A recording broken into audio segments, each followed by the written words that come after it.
Hi YouTube, is Peter here from Peter.in, and in this new video I'm going to give you guys some of the tips and tricks for the iPhone SE 2018, and these are some of the tips that you may know or you may not know, and I am actually telling these tips as per my experience of using the device for actually a couple of months. And one common thing I noticed that people actually read the Apple feed from the lock screen itself, and what they do is that they read it, swipe back and unlock your device, and it actually take a lot of time, but there is actually a quick way.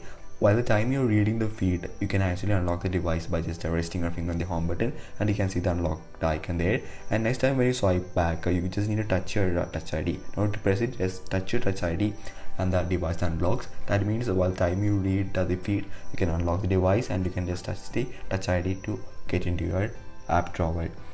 So guys, lot of the people actually complain that touch ID on the iPhone SE is real slow.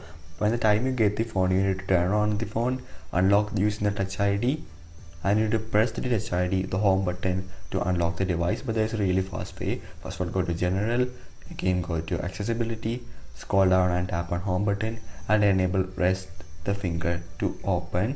And this means that you can actually turn on the device. Just rest your finger on the home button and the device unlock. You don't need to press the home button.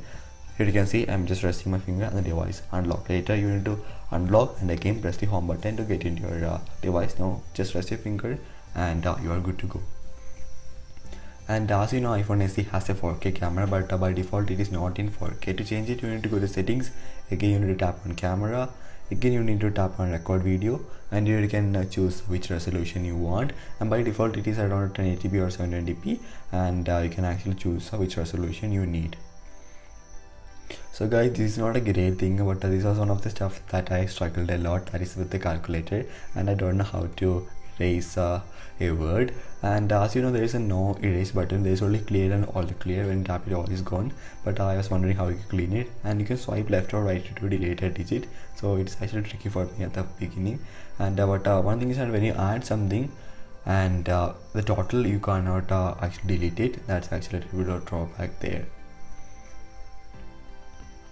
So guys, another feature I found really interesting is that you can actually clear RAM on the iPhone SE by tapping and holding on the power button and tapping and holding on the home button until the app drawer is shown. And once the app drawer is shown, the RAM has been cleared on your brand new iPhone SE and you're good to go.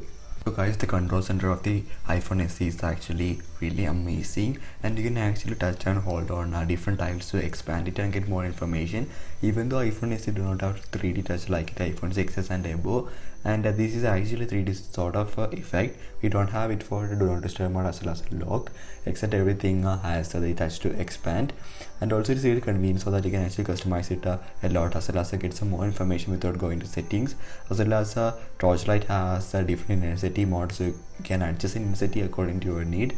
As well as calculator have a effect.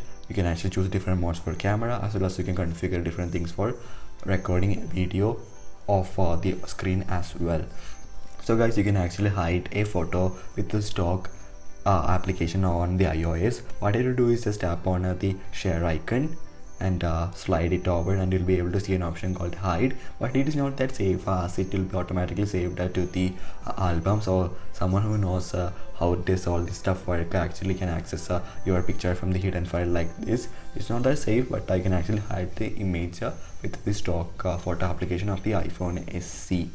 So guys, a lot of the people ask how you can actually request a desktop site with the Safari, and the ways that you need to tap and hold on the refresh icon and menu pop-ups, and you can tap on the request desktop site there. But I don't know how we can come back to the mobile site after switching to the desktop site. So that's it guys. Hope you guys enjoyed this video. Subscribe for more like this. Thank you. Have a wonderful day.